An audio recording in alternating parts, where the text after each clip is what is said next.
Okay, hello everybody. My name is Andrew Clark, and I am a front-end engineer at Facebook, and yes, I am a member of the React core team.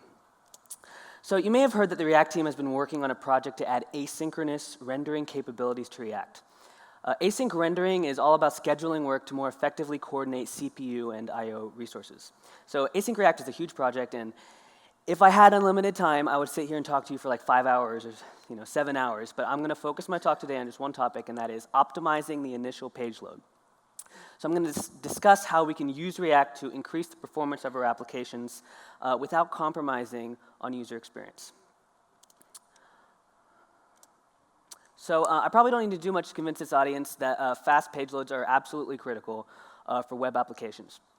Initial load time affects everything, audience retention, conversion, user experience. Users expect increasingly rich, interactive experiences, the kind that leads to more JavaScript code in our bundles, more data transferred over the wire, and at the same time, these users, they expect web pages to load instantly across a variety of devices and network conditions. As web developers, we're tasked with balancing these seemingly contradictory constraints. So there's tons of research extolling the benefits of faster load times, but there's a difference sometimes between what works in the abstract and what happens in practice. So the actual implementation of how you do these things, it's not always so straightforward. So let's go over some of the things that make it challenging. So the crux of the problem is that modern web apps require you to send lots of stuff to the client. And this includes JavaScript, for adding interactivity to your pages, lots of images and videos, more and more every year, and all the other types of application data that your app requires. And all these resources add up really quickly. So generally speaking, the best way to make your app load faster is just to load less stuff. Most strategies for speeding up page loads are just about decreasing the size of your payload. That doesn't necessarily mean, though, that you have to start deleting features from your product. Instead, you can get really far by just moving stuff out of the initial payload and deferring it until it's actually needed. For your JavaScript, this means that rather than bundle all of your JavaScript into a single monolithic file, you split it into smaller bundles that can be delivered on demand. Similarly, for media and application data, you just load the critical pieces up front and defer the rest for later. Sounds very simple, right?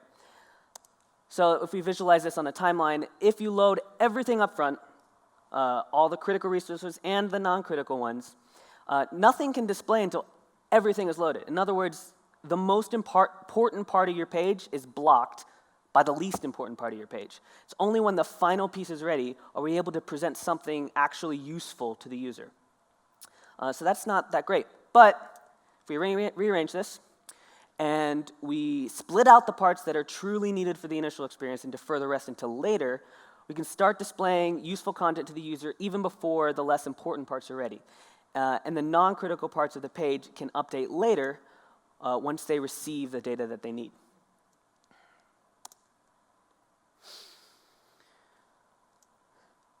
However, lazy loading, again, it sounds very simple, but it's not a silver bullet. It's not a perfect solution. For instance, determining which resources are needed for the initial load, this thing that sounds very simple, determining those that are needed and those that can be deferred until later, it's actually a pretty complex problem. It's hard to predict exactly which data is and isn't needed to render the page. Maybe there's a feature flag that is only available at runtime. Maybe one of your components needs data for an update, but it doesn't really need it for the initial load. Declarative data frameworks like Relay and Apollo can help with these problems, but they can't account for all of the cases. So while frameworks and tools give us mechanisms for splitting our resources into smaller chunks, we still need to determine where to actually do the split. Another hazard when lazy loading is serial network requests. So this is where, for example, both a parent component and a child component have data that needs to load, but the child can't initiate its request until the parent completes. So to avoid this issue, it's common practice to hoist your data fetches to a centralized point near the top of the app, to the root of the app, and send them as a single unified request. So Next.js, for example, has an API called getInitialProps, which is really convenient and handy, and it implements this sort of strategy. But hoisting has real downsides too. Like when you hoist, one thing you're sacrificing is encapsulation. One reason we like React, if you use React, is that you can encapsulate all the dependencies into a single component. So data dependencies declared by your component when you hoist, they have to be mirrored by corresponding fetches in a totally separate module. And because of that, with hoisting, it's also really hard to avoid overfetching, fetching more than you actually need. And when that happens, now you're back to square one. You've undone the work of splitting up, or the reason you split up your resources in the first place. So hoisting is not all that great. There's definite downsides. And then there are even more downsides to lazy loading. You know, aside from raw performance considerations, there's yet another problem, and that is that it increases the number of, you know, excessive, unnecessary placeholders and loading states. What do I mean by that? So there's this game I sometimes like to play, and I call it Count the Placeholders. It's pretty straightforward. You navigate to a web page, and while you're waiting for everything to load, you count the number of times something pops onto the screen. So that's content, images, fonts, whatever. So if you'd like, I think we should play this for a second. So I took some videos, because I'm too scared to use Wi-Fi. So the first video I'm going to show is just the initial load of a Facebook page. I chose Zeit, since this is Zeit Day. So I'm going to play it for you once, and then we're going to try and see if we can count how many times something pops onto the screen. So let's see if this works. Oh shoot, I can't see this very well. I thought this would work. Oh, I thought I'd be able to scrub through it, but it's not letting me. Anyway, let's try it. Let's try counting, even though I can't slow it down. 1, 2, 3, 4, 5, 6, 7. I'm going to say it's roughly 7. It's easier if I can scrub through it, which is what I was going to do. But that's roughly 7 updates in about 7 seconds. This video is 7 seconds from like the time it starts to the time it finishes. And that's on a fairly fast network connection. Now, 7 updates, like arguably these intermediate states are, you know, some of them are beneficial, but I don't know about you, but to me that seems a little excessive, 7 updates in 7 seconds. Let's look at another one. This is one of my personal favorites. This one comes from Facebook's Ad Manager. Ad Manager is the tool that advertisers use to manage their ads, so as you can imagine, it's fairly important at Facebook. It's one of the oldest React apps in existence. I think it might be the oldest. I'm not sure on that. And it's enormously complex. It has tons of features, tons of options. So let's just play this one. This is one would benefit from me being able to scrub. I guess that's not working right now, but let's try this out. Whoa, okay, that happened really fast. We're going to try one more time. Ah! You see all those spinners? Okay, I tried counting earlier, and even when I slowed down, it was hard. It's over like 12. And this is loading even faster than the previous one. It's like 3 seconds long, that whole thing. Let's do it one more time. Why is it showing so many spinners? Okay. Yeah, so a little silly, right? So notice in this example, an even worse thing, besides the number of spinners that are popping up, is like some spinners are just right next to other ones. There's like 7 spinners right next to each other. Somehow, I highly doubt that was the intended behavior. Now, you might say this is an egregious example, and most apps don't suffer from this level of problem, but here's the thing. I've only chosen Facebook examples because I think it would be kind of in poor taste to come up here and like rag on all of these other teams' products, but the beauty of Count the Placeholders is you can pick almost any website, like 90% of them, and you're going to have a super fun time, so try it out the next time you're bored. By the way, for a counterexample, try this on Zeit's website, and it's very nice. Those folks know what they're doing. Okay, so to be clear, I'm not meaning to say that all loading states are bad. As I discussed earlier, you want to prioritize the page's most important content, so progressively displaying content as it becomes available can be a good strategy. But not every individual loading state is necessary. And if you show too many too quickly, it's very detrimental to the user experience. So research indicates that there's a threshold within which a user perceives a delay as fast enough to not be noticeable. Falling back to a placeholder too quickly can even harm the perceived performance of the app. So that means 2 different UIs that load equally as fast.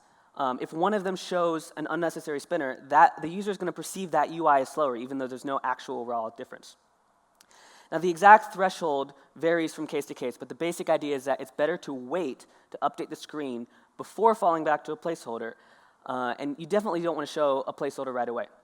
This is especially true if you're on a really fast network connection. If it only takes a second for something to load, it's better to just wait the full second and show the final result rather than show a placeholder for a split second before switching to the actual thing. So if this is the case, why is it that so many websites are plagued with all of these unnecessary placeholders, I should say? So if you think about the examples we just looked at, it's clear that most of those loading states were unintentional, right? Remember, the load time of the Zeit's Facebook page was about 7 seconds. No way that a designer sat down and chose for that to be the experience. Instead, many of the loading states you see on the web are accidental, right? They occur for reasons of implementation complexity, not because of an intentional design. So if you're a React developer, at some point you've probably encountered a component API that looks like this, right? Maybe not exactly like this, but follows this basic pattern. The component is responsible for fetching some data, probably using lifecycles. If the data has loaded, then you render the actual thing. I called it thing in this example. If the data hasn't loaded, then you render a placeholder instead. Sometimes that placeholder is a loading spinner. Sometimes you render null and you show an empty space. But if the data isn't there, you have to return something, right? Because React already started rendering. What else are you going to do? So there are some nice things about this pattern. Again, it allows you to encapsulate your async dependencies within the component that cares about them the same way a component would encapsulate state. So that's kind of nice. But if you're not careful, if this is too pervasive, fetching data at the component level leads to these accidental placeholders because every fetch results in, could potentially result in a placeholder being temporarily displayed, even for just a split second. By the way, some people think that you can solve this problem by just rendering null instead of a spinner, as if it's the spinner itself that is the problem. Maybe that's slightly better in some cases, but rendering nothing is a form of loading state. It causes a relayout. It's obviously not what you actually intended to render. So if the surrounding contents update before the component does, that's an intermediate state that's visible to the user. So rendering null is not a solution to this problem. So as we consider these issues of performance and user experience, a pattern emerges. To make our pages faster, we split resources into chunks and defer them until after the initial load.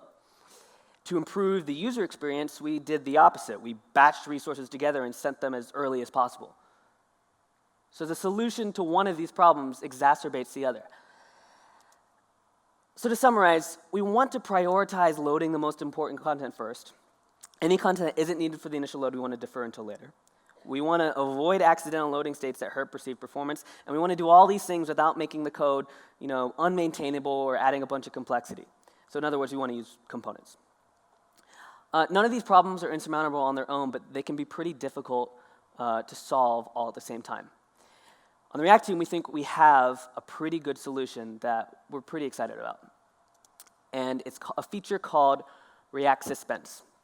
Some of you, hopefully a lot of you, but some of you may have seen Dan Abramov's talk on React Suspense at JSConf Iceland. I'm not going to go fully into the entire thing because I don't have enough time, unfortunately. But in case you haven't seen that talk, here's an overview. So React Suspense provides a generic mechanism for suspending the rendering process. That means you can start rendering before all the necessary data is loaded. When React gets to a component that doesn't have the data that it needs to render, React will pause that component and continue rendering the next one that's not blocked. React will avoid updating the actual DOM while it's suspended. Once all the components in the tree have completed, then React applies the update. If a tree of components is suspended for too long, then using a configurable threshold, React will fall back to a placeholder to unblock the surrounding content. Now, this is one of those features. It's kind of difficult to describe in the abstract. Seeing really is believing. But this is a huge shift in how React applications are going to be built. I have a demo coming up in a few moments where we'll take a look at what these Suspense APIs look like in practice. But again, if you haven't already, you should really check out Dan's talk at JFConf Iceland, where he goes pretty in-depth. Before we move on to the demo, though, I have one more topic I want to touch on before we get to that, and that is server-side rendering. So we're at Zeit Day, after all. It would be a shame if we didn't talk about server-side rendering. So this is another technique for speeding up the initial load. What makes it so great? Some of the earlier speakers have already touched on this. First of all, the latency between your front-end server and your database is much smaller than the latency between the database and the client. Second, when you stream HTML to the browser can start displaying content to the user without needing to load any JavaScript. Server-side rendering isn't a new technique, of course. It used to be that all web apps were server-rendered apps and the client-rendered apps were the exception. The nice thing about server rendering in React is that you can run the same code on the client and the server. That means you can render the initial view on the server and pick up on the client for subsequent updates, and you don't have to maintain parallel implementations of the same components for each environment. So Server-side rendering in React is pretty good for a lot of reasons, especially if you use Next. But there are a lot of ways in which server rendering in React isn't that great and can actually be a lot better. If you've ever done server rendering in React, again, not using Next, but especially if you haven't used Next and you've done server rendering, you've probably immediately run into these issues. The main one is that with the existing server renderer, you can't start rendering until all the data is loaded. Right? If you attempt to render a component before it's data loaded, you have to render a placeholder instead, and the actual content can't be rendered until you send it to the client, you load the JavaScript, and React DOM can pick it up from there. So then to solve this, you have to hoist all your data fetches and perform them before you start rendering, and that's what getInitialProps API does in Next. But hoisting makes encapsulation difficult. Does this sound familiar, right? These are the exact same problems we discussed with client rendering, and not coincidentally, they share the same solution, and that is React Suspense. So I'm going to show you a demo of a prototype of an experimental server renderer with support for React Suspense. Disclaimer, I finished this thing like an hour ago, if we're being honest, but it's a little rough. I can't make any promises when something like this might ship, but we're going to have fun and see if I am able to get through it. And hopefully it's enough, if it goes well, to give you a sense of what our long-term vision is for this space. So if I can do the voodoo magic I need to turn this into mirrored mode. Mirror. I hope I'm doing well on time. Okay, let's go over here. Can everyone see? Okay. Again, seen Dan's talk, this probably looks pretty similar. What we have here is just a very simple movie details page. We have the movie details at the top, and we have the reviews in the bottom section. There's kind of two fetches that are going on here. One is to fetch the movie details, and then inside of that is another fetch that happens separately to fetch the movie reviews. So I'm going to refresh this and show you what it looks like when we load.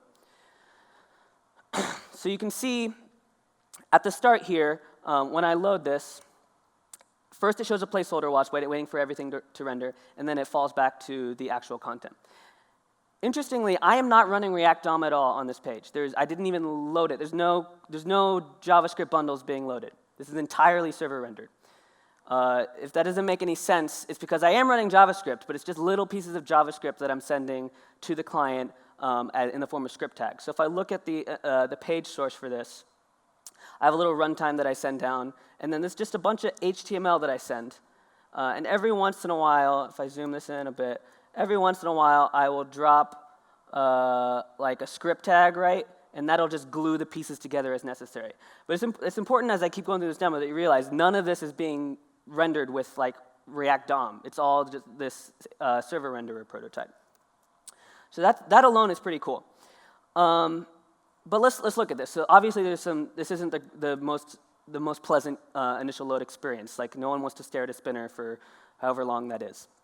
So there's a few things that we can do. One of them is, in fact, the top part of this screen is loading slightly faster than the bottom part. So it should be possible to show that top part even before the bottom part is available. So I'm going to go ahead and do this. I'm going to go in, and if some of this doesn't make sense, I ask you to just bear with me. I'll try and explain it as best I can, but we are pressured for time. So I have this component movie page, and it renders movie details. So the first thing I'm going to do is I'm going to wrap this movie reviews component here, which is the thing that renders all of the grid on the bottom. I'm going to wrap this in a component called placeholder.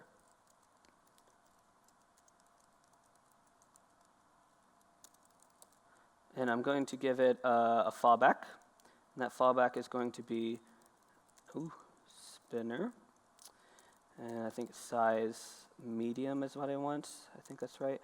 We'll see. I can't type when people are watching. Save that. And so let's see what happens. OK. So all I did was I added one component, and now you can see the result. Now, instead of waiting for both the movie details and the reviews to load before showing anything, we show the movie details first because they load first. And the reason that worked is because I added a placeholder around the bottom part of the screen. And what that does is it tells React, hey, if this thing isn't ready yet, you can render this spinner instead, and that'll allow you to continue rendering the rest of the page. So that's what we did there. I have this other thing. It might be hard to see, but I have this query parameter in the URL, which lets me scale the amount of time it takes for the network request to come back. So right now it's just 1, so it's the normal amount. But if I set this to 0.1, it simulates a really fast network connection. And for a really fast network connection, this kind of sucks. Look at this. Why am I showing that spinner? It's ridiculous. I shouldn't show a spinner. So what I'm going to do to fix that is I'm going to come up here to this other placeholder that's surrounding kind of the whole page. And you see I have this thing called delay milliseconds. That delay milliseconds is a threshold I was talking about earlier. It's telling React, wait this amount of time before you fall back to the placeholder. Right now it's 0, which means that the moment it gets suspended, React's just going to show a placeholder. But I'm going to say, you know what? I'm willing to wait about 2 seconds before I want to see a placeholder. So let's see what happens when I do that. So I saved it. I'm going to refresh. Very nice. See, no flash. Instant, right? Let's see if I slow the network down just a little bit. I'm going to go back to normal, or I'm going to go back to half, or twice as fast, let's say. Okay, still pretty good. It took a little bit longer, but still didn't fall back to the placeholder. I think that's good. We're within the threshold. And then if I set it back to normal speed, so just 1. Okay, that time it took a little too long, so it went past our 2-second threshold, and then it fell back. But you can see all I've changed in those 3 loads is how long the network requests take, and we got a very different experience depending on the quality of the network connection. So that's pretty cool. And again, React DOM is not running. This is all on the server, all server. Okay, so the next thing I want to look at is, in here, you might not be able to tell, but there's a serial network request happening. And that is that we are not fetching the reviews for, we're not fetching the movie reviews until the details have totally loaded. So if you were to look in the network timeline, unfortunately I can't because, again, this is all on the server. If you were to look in the network timeline, they're not parallel, they're happening in serial. So that's not good. Fortunately, there's a way that we can fix that, and that is we just initiate the fetch as early as we possibly can. So this is similar to hoisting, but in this case, we're not going to tell React to stop. We're just going to initiate the fetch kind of as a side effect in order to warm the cache. And if that doesn't make sense, hopefully once I type it out, it'll make a little bit more sense. So again, the thing that I want to preload is the movie reviews. Again, that's this section here at the bottom. I want to warm the cache by initiating this fetch earlier than I currently am. So I'm going to move this up here. Instead of this read method is the normal method that I use to suspend. I'm going to change this to preload. And it's not returning anything because, again, all it's doing is warming the cache. And when I move this line here and I refresh, now everything appears all at once because the serial network effect is not happening anymore. And I'll comment that out so you can see the difference again. So if I remove the preload and refresh, shows a spinner, right? It's because it's happening in serial. Add the preload, refresh, boom, they all appear at the same time. So that's really cool. And again, if I slow this down, let's say I slow the network down a lot to 3 times as slow, I am going to get some spinners, right? And that's probably what you want if I pass the threshold. But if I'm at normal speed, no spinners. And if I'm at really fast speed, again, no spinners. So basically, if you've seen Dan's talk, it's basically like Suspense on the client. Move to the server. It solves a lot of the same problems. Yeah, it's pretty great. I have 2 other slides. I don't know if I can, if I'll be able to switch back from mirrored mode because they told me that was complicated. But I think I can do them off the cuff, right? So this is React Suspense. Our aim is to get this out sometime by the end of the year. Who knows? Maybe sooner. You never know. Might be December 31st, might be December 30th, who knows. Server renderer, that's even more experimental. Like I said, I really only kind of threw this together in the last few days. But if you want to prepare for Async React, because Async React is coming, we recently released React 16.3, and that includes a new component called strict mode. If you're feeling adventurous, if you're a library owner, or you want to get a head start on upgrading your apps to be async compatible, you can read all about this new component, strict mode, where you wrap your apps in strict mode, and we'll fire some additional warnings that will warn you about possibly problematic patterns that you'll see when you eventually switch to async mode. We'll have a lot more to say about this in the future. It's what we're working on pretty much nonstop at Facebook right now as we work to make sure that we can migrate all of the 40,000 components that we have at Facebook and the hundreds of thousands more that are out there in the wild. We want to make sure that they can all move into this new exciting async world. So we'll have a lot more to say about that very soon. And I don't know what the time is like, but that's the end of my talk, and I hope you enjoyed it.